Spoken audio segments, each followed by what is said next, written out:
ध्यान को ले जाना चाहते हैं उच्चतम स्तर पे कि अपने आप को? अपने आप को। हाँ, तो पहले में ध्यान को समझना है। क्या ध्यान की एक लत लग गई है।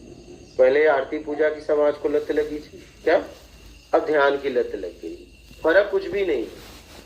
क्या आपको ऐसा लग रहा है एक आदमी घंटी बजा रहा है, एक आदमी आंख बंद करके बैठा?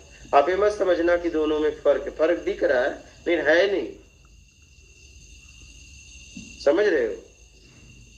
कहीं कहीं आदत से दोनों मजबूर है। क्या?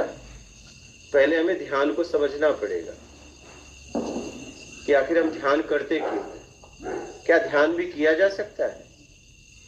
तो ध्यान हम किस पे कर रहे हैं? मैं कह रहा हूं एक आदमी का ध्यान इस फ्रिज पे है, एक आदमी का ध्यान इस मस्तक पे। आपको लगता है कोई फर्क है? इस फ्रिज का भी नाश हो जाएगा, इस मस्तक पे भी नाश हो जाएगा। नहीं, मस्तक का भी नाश होगा कि नहीं होगा?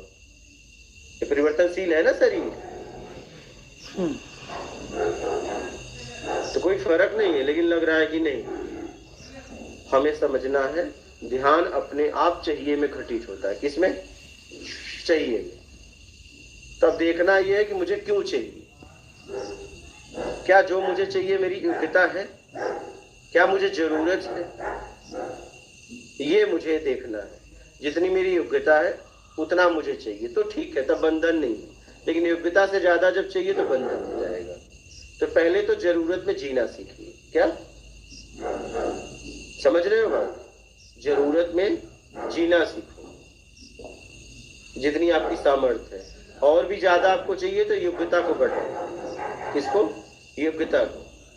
अगर जरूरत भी नहीं है, योग्यता आपकी नहीं है, जरूरत है और योग्यता नहीं है, तो फिर आप योग्यता बढ़ाओ, फिर उसको लो। नहीं तो कोई भी देगा तो दबाव संकोच होगा, राग द्वेष हो जाएगा।